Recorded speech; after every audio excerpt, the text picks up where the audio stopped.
Now, let me tell you how it usually begins. It's with you feeling yourself. Your dressing is fantastic, the weather is perfect, and you decide to take a picture.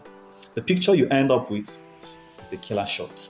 You know in that very moment that this is the exact picture you'd like to be used to announce your arrival when you go to heaven. But you're still on earth, so you decide to post it to the internet. And the moment you do, comments begin to roll in. We're going to divide the comments into three categories. The first one is from obviously, your partner, your lover. Now, this is someone who is with you, knows you. They feel they don't have much to say in public, but they want to acknowledge the post, so they write nice. The second category is from the person who's been shooting their shots, circling you for ages. You like them maybe, but you could give them a chance, if you know what I mean. Well, they type something like, "You look so nice, so beautiful," they add one or two emojis. Now there's the third category.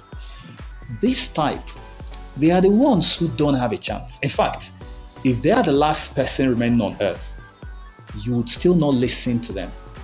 They're the one who, after viewing your posts, they go into Shakespearean mode. They type up a formal letter, an essay.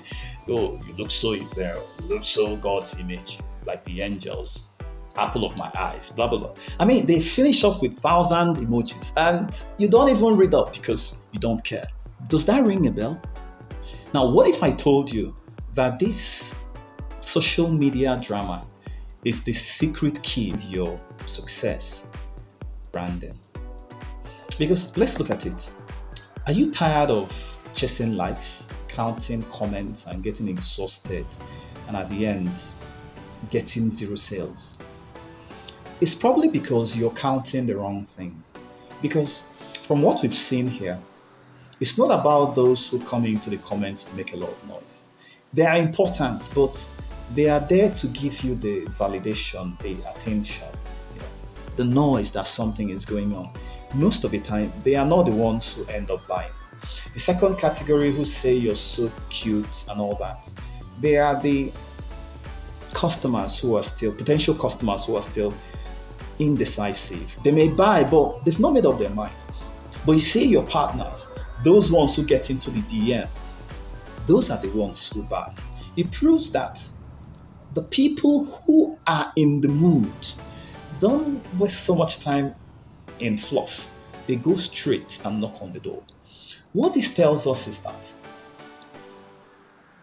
if your partner will not talk about things publicly, if the person who buys will not talk about buying publicly, but will only do it in DM, it proves that the selling actually happens in the DM, not in the posts. What that means is that the singular purpose of your post is not to sell. On the other hand, it is to give value, to create content, to educate, to entertain, to show that you actually know what you're doing, and to remind the people who are interested in what you're offering that you are an authority. And if they are ready, they can come right in and knock. It also shows that if you're not getting likes and comments and all of that, it doesn't mean that your content isn't really performing. It just means that you're counting one metric. What do you do? Where do you go from here? Make content that will educate people. You are building a brand. Make content that will show people that you do know what you're doing, that you are ready. And when they do get enough value, they're going to come right in. If you're actually feeling up to it, I have an assignment for you. For the next 7 days, I challenge you to make content and don't worry so much about all the likes. And ask yourself, how many quality conversations are you having in your DM? Because all business is conversation. It's okay to have conversations in the comments, to have all the likes. But doesn't matter whether the like comes or not. But as long as you know that you are adding value, you are teaching something, even if it's one single thing to one single person, then you're good to go. So, until I see you again, enjoy the rest of your day. Bye.